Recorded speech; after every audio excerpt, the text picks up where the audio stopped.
നമോ നാരായണായ. നമസ്കാരം. എല്ലാ ഏകാദശിയുടെ മഹത്വവും ഭഗവാൻ ശ്രീകൃഷ്ണൻ യുധിഷ്ഠിര മഹാരാജാവിന് പറഞ്ഞു കൊടുക്കുന്നതായിട്ടാണ് നമ്മൾ പുരാണങ്ങളിൽ വായിച്ചറിഞ്ഞിട്ടുള്ളത്. വൈശാഖ മാസത്തിലെ ശുക്ലപക്ഷ ഏകാദശിയുടെ മാഹാത്മ്യം പറഞ്ഞു തരാൻ യുധിഷ്ഠിര മഹാരാജാവ് ഭഗവാനോട് പറഞ്ഞപ്പോൾ ഭഗവാൻ പറഞ്ഞു മനസ്സിലാക്കി കൊടുക്കുന്നത് ഈ വിധമാണ്. വസിഷ്ഠ മുനിയാണ് മോഹിനി ഏകാദശി വ്രത മഹാത്മ്യത്തെക്കുറിച്ച് ആദ്യമായി ശ്രീരാമന് പറഞ്ഞു കൊടുത്തത്. അത് ഞാൻ നിനക്കായി പറഞ്ഞു തരാം എന്ന് പറഞ്ഞുകൊണ്ട് വിവരിക്കാൻ തുടങ്ങി. ഭഗവാൻ ശ്രീരാമൻ സീതാദേവിയെ നഷ്ടപ്പെട്ട ദുഃഖത്തിൽ ഇരിക്കുമ്പോൾ ഒരു ദിവസം വസിഷ്ഠ മുനിയോട് എല്ലാ പാപങ്ങളെയും ദുഃഖങ്ങളെയും നശിപ്പിക്കുന്ന വ്രതാനുഷ്ഠാനങ്ങളിൽ ഏറ്റവും നല്ല ദിവസത്തെക്കുറിച്ച് ചോദിച്ചു. ആദ്യം പിതാവിനെയും പിന്നീട് സീതാദേവിയെയും പിരിഞ്ഞ ദുഃഖം സഹിക്കാൻ എനിക്ക് സാധിക്കുന്നില്ല. അതിനാൽ ദുഃഖമെന്ന മഹാസാഗരത്തിൽ നിന്നും രക്ഷ നേടാനുള്ള മാർഗം പറഞ്ഞു തരണമെന്ന് അപേക്ഷിക്കുന്നു. അത് കേട്ട് വസിഷ്ഠമുനി പറഞ്ഞു, അല്ലയോ രാമ, അങ്ങയുടെ നാമം സ്മരിച്ചാൽ തന്നെ ഒരു വ്യക്തിക്ക് എല്ലാ ദുഃഖങ്ങളിൽ നിന്നും പാപങ്ങളിൽ നിന്നും മുക്തി നേടാൻ സാധിക്കും. മനുഷ്യരാശിക്ക് അവരുടെ ആഗ്രഹങ്ങൾ നിറവേറ്റാനും കൂടുതൽ പ്രയോജനം ലഭിക്കാനുമാണ് അങ്ങ് ഇതെന്നോട് ചോദിക്കുന്നതെന്ന് എനിക്കറിയാം. എന്നാലും ഭഗവാനെ, അങ്ങയുടെ ആഗ്രഹപ്രകാരം ഞാൻ അതേക്കുറിച്ച് പറയാം എന്ന് പറഞ്ഞു കൊടുക്കുന്നു. ലോകത്തെ ആകമാനം ശുദ്ധീകരിക്കുന്ന ഒരു വ്രതത്തെക്കുറിച്ച് മനസ്സിലാക്കാം എന്ന് പറഞ്ഞ് വിവരിച്ചു കൊടുക്കുന്നു. ആ ദിവസം വൈശാഖ മാസ ശുക്ലപക്ഷ ഏകാദശിയിലാണ് വരുന്നത്. മോഹിനി ഏകാദശി എന്ന പേരിൽ ആചരിക്കുന്നു. മോഹിനി ഏകാദശി വ്രതം അനുഷ്ഠിക്കുന്ന വ്യക്തി മായ എന്ന വലയത്തിൽ അകപ്പെടാതെ കഷ്ടപ്പാടുകളില്ലാതെ സുഖകരമായ ജീവിതം നയിക്കാൻ പ്രാപ്തിയുള്ളവരായി തീരുന്നു. അതുകൊണ്ട് ബുദ്ധിമുട്ടുകളില്ലാതെ ദുഃഖങ്ങളില്ലാത്ത ഐശ്വര്യപൂർണമായ ജീവിതം നയിക്കാൻ ആഗ്രഹിക്കുന്നവർ തടസ്സങ്ങളെ ഒഴിവാക്കി ദുരിതങ്ങൾ നീക്കി ഐശ്വര്യപൂർണമായ ജീവിതം നൽകുന്ന മോഹിനി ഏകാദശി വ്രതം അനുഷ്ഠിക്കുക തന്നെ ചെയ്യണം. അതിനുദാഹരണമായി ഒരു കഥയും പറഞ്ഞു കേൾപ്പിക്കുന്നു. കഥ ഇങ്ങനെയാണ്. പണ്ട് സരസ്വതി നദിയുടെ തീരത്ത് ഭദ്രാവതി എന്ന ഒരു സ്വർഗതുല്യമായ ഒരു നഗരം ഉണ്ടായിരുന്നു. അവിടം ഭരിച്ചിരുന്നത് ദ്യുതിമാൻ എന്നു പേരുള്ള ഒരു രാജാവായിരുന്നു. തികഞ്ഞ ഈശ്വരവിശ്വാസിയും സത്യസന്ധനും ബുദ്ധിമാനുമായ ഒരു വ്യക്തിയായിരുന്നു അദ്ദേഹം. ചന്ദ്രവംശജനായിരുന്നു അദ്ദേഹം. അദ്ദേഹത്തിൻ്റെ പ്രജകളിൽ ധനപാലൻ എന്നൊരു ധനികനുണ്ടായിരുന്നു. ധാരാളം പണവും മറ്റും കൈവശമുള്ളൊരു വ്യാപാരി. അദ്ദേഹം വളരെ ഈശ്വരവിശ്വാസിയും നല്ലവനുമായിരുന്നു. അദ്ദേഹം ആ നഗരത്തിലെ എല്ലാവർക്കുമായി തടാകങ്ങളും യാഗശാലകളും പൂന്തോട്ടങ്ങളും കൃഷിയിടങ്ങളും ഒക്കെ നിർമ്മിച്ചു. തീവ്ര വിഷ്ണുഭക്തനായിരുന്ന അദ്ദേഹത്തിന് 5 പുത്രന്മാരാണ് ഉണ്ടായിരുന്നത്. അവരിൽ ഒരാളൊഴിച്ച് ബാക്കി എല്ലാവരും സത്സ്വഭാവികളും ഭക്തരുമായിരുന്നു. ദൃഷ്ടബുദ്ധി എന്ന ഒരു പുത്രൻ മാത്രം അനുസരണയില്ലാത്തവനും ദൈവവിശ്വാസമില്ലാത്തവനും ദുഷ്പ്രവൃത്തികൾ ചെയ്യുന്നവനും ലഹരി ഉപയോഗിച്ച് അന്യ സ്ത്രീകളുമായി കൂത്താടി നടക്കുന്നവനുമായിരുന്നു. കൂടാതെ മുതിർന്നവരെ അവഹേളിക്കുക, അങ്ങനെയുള്ള അനേകം മോശമായ പ്രവൃത്തികൾ ചെയ്തു കൂട്ടുന്നവനുമായിരുന്നു. ഇതിൽ ദുഃഖിതനായ ധനപാലൻ മകനെ പല വിധത്തിലും ഉപദേശിച്ചു നേർവഴിക്ക് നയിക്കാൻ ശ്രമിച്ചു. പക്ഷേ അവയെല്ലാം പരാജയപ്പെട്ടു. ഒടുവിൽ അദ്ദേഹം അവനെ ഗൃഹത്തിൽ നിന്നും പുറത്താക്കി. കയ്യിലുണ്ടായിരുന്ന ധനവും സ്വർണവും എല്ലാം വിറ്റ് അവൻ ധൂർത്തടിച്ചു. ഒടുവിൽ ഒന്നുമില്ലാതായപ്പോൾ മോഷണം തുടങ്ങി. അങ്ങനെ രാജാവിൻ്റെ ഭൃത്യന്മാർ അവനെ തടങ്കലിലാക്കി. അവനെ രാജ്യത്തിൽ നിന്നും പുറത്താക്കി.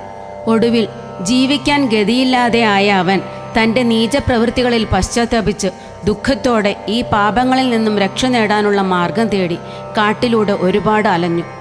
ഒടുവിൽ വൈശാഖ മാസത്തിലെ ഒരു പുണ്യദിനത്തിൽ അവൻ ഗംഗാനദിയിൽ നിന്നും സ്നാനം കഴിഞ്ഞ് കയറി വരുന്ന കൗണ്ഡിന്യ മുനിയെ കണ്ടു.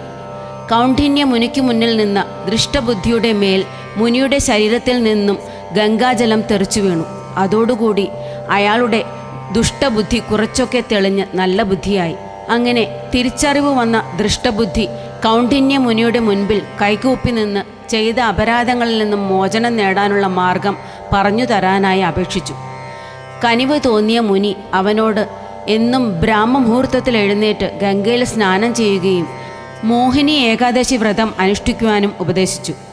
നിഷ്ഠയോടെ ഏകാദശി വ്രതം അനുഷ്ഠിച്ച് സർവ്വപാപങ്ങളിൽ നിന്നും മുക്തി നേടി സുഖജീവിതം നയിച്ച് ഒടുവിൽ മോക്ഷം സിദ്ധിച്ച് അവൻ സ്വർഗം പൂകി. വൈശാഖ സ്നാനവും വൈശാഖ മാസത്തിൽ വരുന്ന മോഹിനി ഏകാദശി വ്രതവും വളരെയേറെ പുണ്യം നിറഞ്ഞതാണ്. ബ്രാഹ്മമുഹൂർത്തത്തിലുള്ള വൈശാഖ സ്നാനം സർവ്വ പാപങ്ങളും ഇല്ലാതാക്കി മനസ്സും ശരീരവും ശുദ്ധമാക്കുന്നു.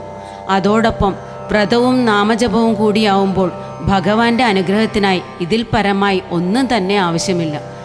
വസിഷ്ഠമുനി പറയുന്നു, 3 ലോകങ്ങളിലും ഇതിലും നല്ല ഒരു വ്രതാനുഷ്ഠാനം ഇല്ല എന്ന്. ഭഗവാൻ എന്തുകൊണ്ട് മോഹിനി രൂപം ധരിച്ചു? വേറെ എന്തെല്ലാം ശക്തമായ രൂപങ്ങളുണ്ട്, എന്നിട്ടും എന്തുകൊണ്ട് ഒരു സ്ത്രീയായി രൂപമെടുത്തു? ഇത് നമ്മുടെ മനസ്സിൽ ഉരുത്തിരിയുന്ന ഒരു ചോദ്യമാണ്. സ്ത്രീ പുരുഷ സമത്വത്തെ കാണിക്കുന്നതിന് വേണ്ടിയാണ് ഭഗവാൻ സ്ത്രീരൂപമെടുത്തത് എന്ന് പുരാണങ്ങൾ പറയുന്നു. പുരുഷന്മാരെ പോലെ തന്നെ സ്ത്രീകളും ശക്തരാണെന്ന് മോഹിനി രൂപമെടുത്ത് ഭഗവാൻ തെളിയിക്കുന്നു.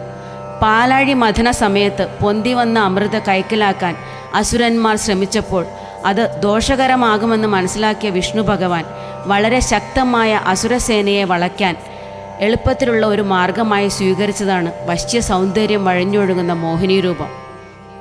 അതിൽ മനം മയങ്ങിയ അസുരന്മാരിൽ നിന്ന് അമൃതകുംഭം അനായാസേന തട്ടിയെടുത്ത് ദേവന്മാർക്ക് നൽകാൻ ഭഗവാന് കഴിഞ്ഞു. സത്യമല്ലാത്ത പല മായകളും ലോകത്തിലുണ്ടാകും.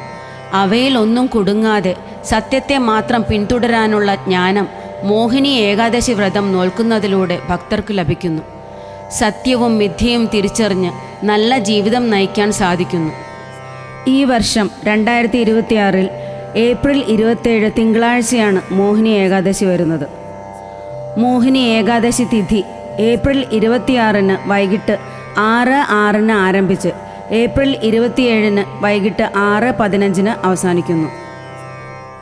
പാരണമിടേണ്ടത് ഏപ്രിൽ 28 രാവിലെ 5:43 മുതൽ 8:21 വരെയുള്ള സമയത്താണ്. ഹരിവാസരം ഏപ്രിൽ 27 ഉച്ചയ്ക്ക് 12:14 ആരംഭിച്ച് ഏപ്രിൽ 27 അർദ്ധരാത്രി കഴിഞ്ഞ്, അതായത് ഏപ്രിൽ 28 12:11 അവസാനിക്കുന്നു. അന്നേ ദിവസം അവരവർക്ക് സാധിക്കും പോലെ വ്രതം നോറ്റ് വിഷ്ണു ക്ഷേത്രങ്ങളിലും ശ്രീകൃഷ്ണ ക്ഷേത്രങ്ങളിലും ദർശനം നടത്തുന്നത് വളരെയേറെ ശ്രേയസ്കരം. കൂടാതെ സാധിക്കുമെങ്കിൽ കേരളത്തിൽ തൃശ്ശൂർ ജില്ലയിൽ ഗുരുവായൂരിനടുത്തുള്ള അരിയന്നൂർ അഥവാ ഹരികന്യക ഊർ എന്ന സ്ഥലത്തുള്ള ഹരികന്യക ക്ഷേത്രത്തിൽ ദർശനം നടത്തുന്നത് കൂടുതൽ പുണ്യകരം. മോഹിനി രൂപം പൂണ്ട വിഷ്ണുവിൻ്റെ പ്രതിഷ്ഠയാണ് ഇവിടെയുള്ളത്. വിഷ്ണു സഹസ്രനാമം, വിഷ്ണു ഭുജംഗം, നാരായണീയം, ഭഗവത്ഗീത, ഹരിനാമ കീർത്തനം എന്നിവയൊക്കെ ചൊല്ലാവുന്നതാണ്. ഇതൊന്നും സാധിക്കാത്തവർ ഓം നമോ ഭഗവതേ വാസുദേവായ, ഓം നമോ ഭഗവതേ നാരായണായ എന്നീ മന്ത്രങ്ങളും ചൊല്ലാവുന്നതാണ്.